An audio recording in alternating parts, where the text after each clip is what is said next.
Today we're going to talk about dislocation and misalignments in the shoulders.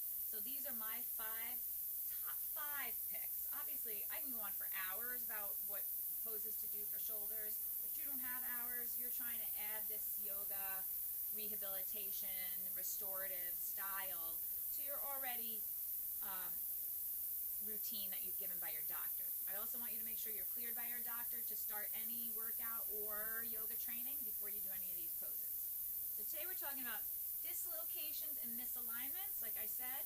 Now, one thing that's very different about this, as opposed to maybe strains and sprains that we talked about before, is that we're going to work really hard to strengthen the shoulder too now.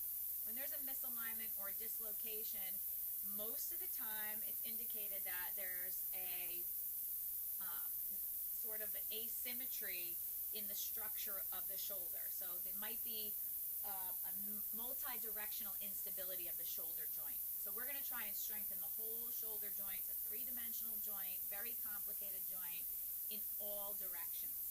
Now, my first thing is you always want to be aware of your symmetry. If you've studied with me before or read anything, I am very much a stickler about symmetry. If you're going to train an athlete or a person that has an injury and they're off balance or misaligned, all you're doing is training and strengthening the misalignments and the imbalances. So it's very important to make sure that you are aligned and symmetrical before you go forward with any strength and conditioning routine at all. So we're going to start in a very, very simple pose, which is mountain pose, standing mountain pose. And I have Chelsea here again, and she's going to face the camera first. So we can see when she lines herself up in standing mountain pose, you can do this in front of a mirror. You can have someone take pictures of you so you have some point of reference all the time. But you want to look at your shoulders, okay? Sometimes people that have dislocation or misalignment injuries, yes, will be like that. You will literally see that, and they don't even know it. Until you're made to look and see, then you understand what's going on.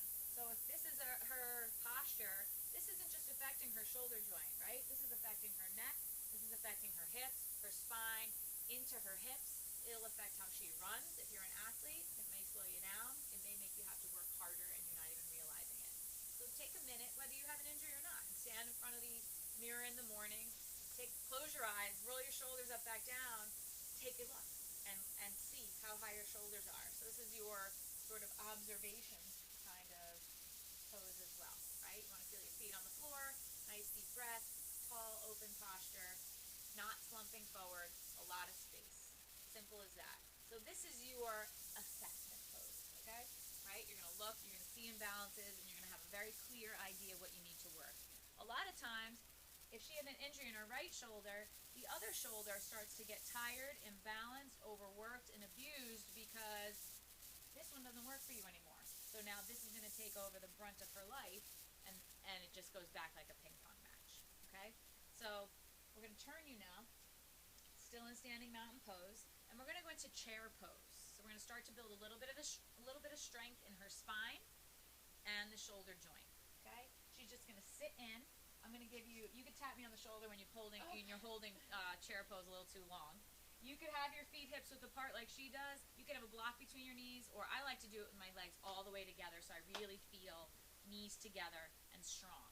Clearly, this is working the legs too, but we want to see a chair pose that has the hip joint, the shoulder joint, elbow joint, and wrist joint in a straight line. So that upper arm is right alongside her ears, and she's sitting into this imaginary chair, and at the same time when she inhales, she's launching off and lengthening her back with a lot of pop through her fingers. So every breath is opening up side body, opening up shoulder, and just holding it in this position, however easy it seems to you, is building strength in that shoulder, right? So even if you came into straight legs and came out of chair and did that, just holding the arms up alongside your head. And this is another variation of mountain pose, right? So we're getting two things in one.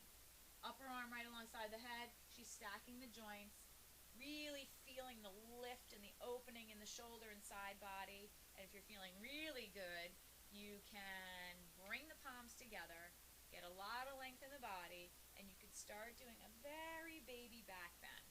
She'll tuck the tailbone, engage, lift and open her heart, right? And now you're getting a little bit more opening here. All the surrounding muscles. The back is starting to open. People that have shoulder joint injuries tend to have back seizing problems. The back gets tight and stiff from protecting that shoulder. So we're opening neck, front of the neck, shoulder, anterior spine, chest. Hold here 5 to 10 breaths. And I should backtrack and say with that chair pose, maybe only 5 to 10 breaths, not 1 to 3 minutes, right? Yeah. And then bring your head up, nice and easy, and just let the arms drop down. Now we're going to take it down to the floor and really build some strength and bear weight on the shoulder joint. So we're going to go into Sphinx pose. Okay, remember the Sphinx from old Egypt, right? Lying on your belly, body's nice and long. So sometimes I like people to adjust and just lift your right leg up, make your right leg longer, and drop it back down. And lift your left leg up, make it longer, and drop it back down. Just so you feel nice and elongated in the lower body. Okay? And then you're going to bend the elbows and prop yourself up on your elbows like you're watching a movie at home. One of the key things for structure here is that the elbow is right under the shoulder. Why don't you scoot the elbow back another 2 inches? That's perfect. This is the most support for a joint. You want to stack the joints at all times. So you will never see the Empire State Building with the 20th through 30th floor off kilter. That is creating instability in the building, right? You could only do that if you had support structures. So it's the same thing when you're doing yoga poses. You want to stack the joints one on top of the other. That's the most supportive and the strongest place to be. So shoulder right over elbow. Now, show what people do. Some people will sink in and you'll lose their neck and they kind of just collapse onto the floor. That's not Sphinx pose. Sphinx pose has so much energy. You're pushing into the whole forearm, right down to the fingertips, and you're getting a lot of length in the neck. And then the key is to roll the shoulders up, back down, and bring the heart through. So you're pressing down into your forearms, you're pulling back, and heart goes through. You always want the heart to lead, not the head. That's a life lesson too, just so you know. Always lead with your heart, not with your head. And staying here, 3, 5, 10 breaths, 1 to 3 minutes. Close your eyes even from now and again and feel that you have equal weight in both shoulders, both arms, that you're not listing to one side. And just keep rolling shoulders up, back down, elongating, noting that this is a mild back bend, but the back bend doesn't come from the back. The back bend starts at your toes. So it makes it a lot more gentle as a more gradual back bend, right? And just keep holding it there. And then you lower it down and just bring your head to one side and rest. And I do want to make a note that these poses, while sometimes you'll be in vinyasa yoga classes or power yoga classes and you'll pass through these poses, it's a very different idea and a very different feel when you're doing these poses for rehabilitation or as a restorative pose. They're longer held, so they're going to tap into your strength, your weaknesses, you're going to see your imbalances, you're going to notice the truth, right? Where Sphinx might be easy for you to do in vinyasa, passing through for 1 deep breath, to sit there and hold it for 1 to 3 minutes is a very different thing. And it seems easy to look at, but once you engage in it, you're going to notice that you're really using your whole entire body. You're starting to use your breath. If you hold your breath, it's not going to work. And you're starting to tap into that mental toughness and focus just so you hold it there, right? And I do recommend that after a nice long Sphinx hold that you maybe press back into child's pose for a couple of breaths. Anytime there's a back bend, you just want to honor the back. And then we're back into a child's pose, which we addressed in a previous video on shoulder strains and sprains. Taking a few breaths, feeling that nice stretch in the arms until you can regroup and go into the next pose. So the next pose, one of my faves for opening up the chest and the anterior deltoid and the spine and the neck, because they're all connected, right, is we're going to do fish. And we're not going to just do regular fish, we're going to do supported fish pose. So Chelsea's going to sit down, right? She's going to stretch your legs out. Sit upright first, and legs nice and straight. And separate the legs as wide as your mat. And just let them flop out. I just want them to be totally relaxed. Okay, she's obviously going to make this look very easy, so I'm going to tell you what you might be feeling when you go here. I'm going to place the block behind her. The key here is to get into the pose and still have the hips connected to the floor And someday, spine, neck, shoulders are so open that the top of the head will touch the floor as well. So you're going to bring your hands alongside your body, and you're going to lie down. Keep going, keep going, keep going, keep going. And her head easily touches the floor. But don't be fooled, that might not happen for you. And her arms are going to come out to the side, palms face up. Total relaxation, totally resting. Now, a lot of my clients cannot get the top of the head to the floor, especially in the beginning. So I roll up a towel and I place it under the head, because you do want the head to be relaxing no matter where it is. Some people may need even a block. You can only go this far, right? So she's making it look very easy. Don't be upset if you can't get your head down very, very quickly. So we're relaxing here. Clearly, this is opening the anterior spine. Our whole entire lives are forward on computers. If you're a mother or a father and you have little children, you're forward. If you're driving, you're forward. If you're on your phone, you're forward. And we always close up the anterior spine, which weakens the abdominals and overstretches the back.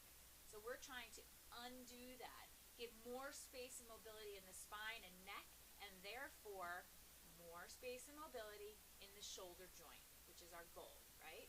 So you're relaxing here, nice deep breath, set your timer 1 to 5 minutes. The first minute might be a struggle, but you'll notice in time as you release and relax, it's going to get better and better and just be more amazing, and you'll end up learning to love it, right? You do want to make sure that block is in between your spine, right in center, and that you're just melting, feeling this gentle stretch. Gravity's going to take over.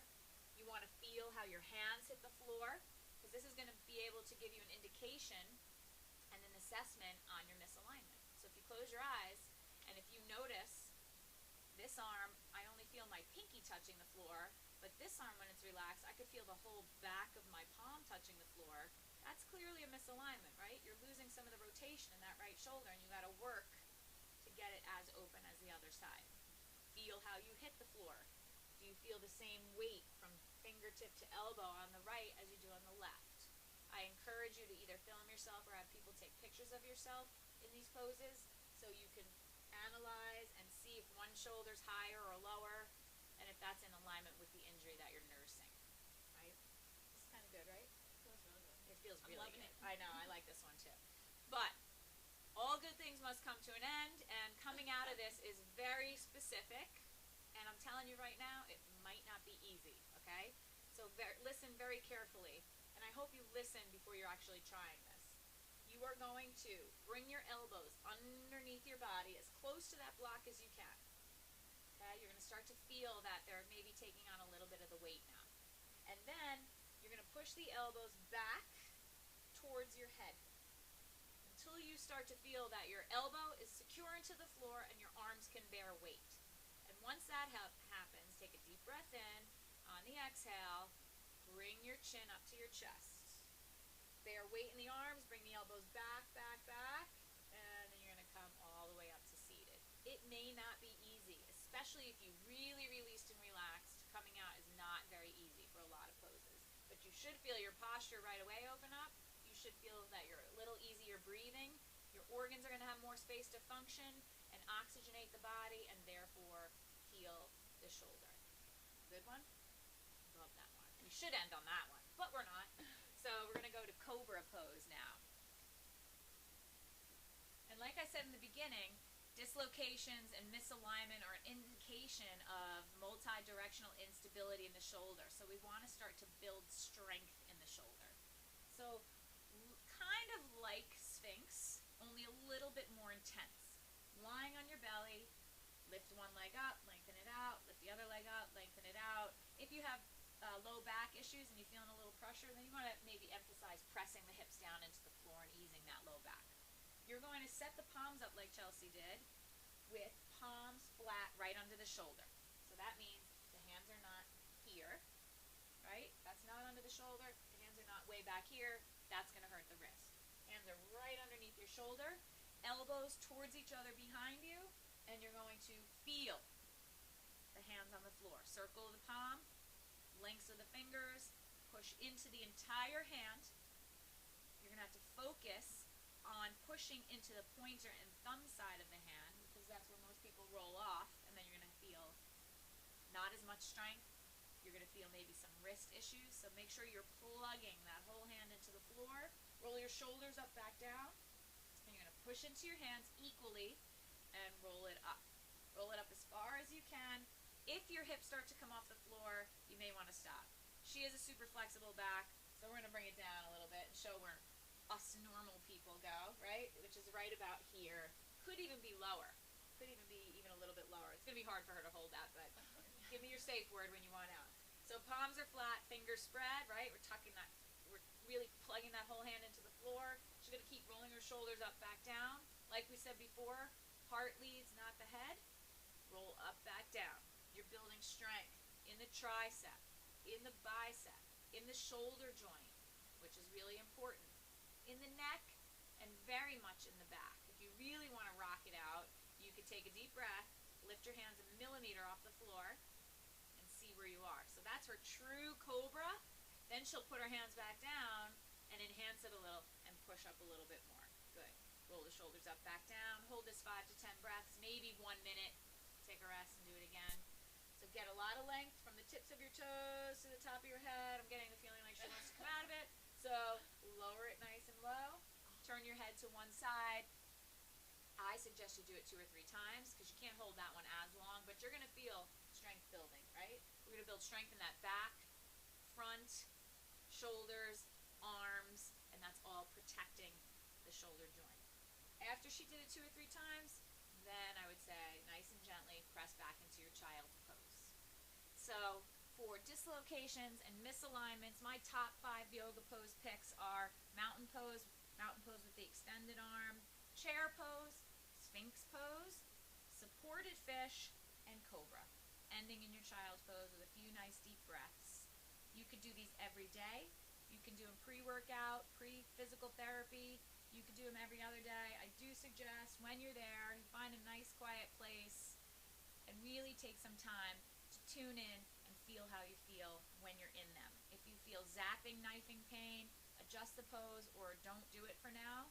If you feel maybe some tingling in the fingers, maybe there's still an impingement or swelling or really deep tightness going on in the shoulder, so just tread lightly, back off a little bit until in time you can be as deep as Chelsea was in those poses. So thanks for joining me, and we'll see you next time.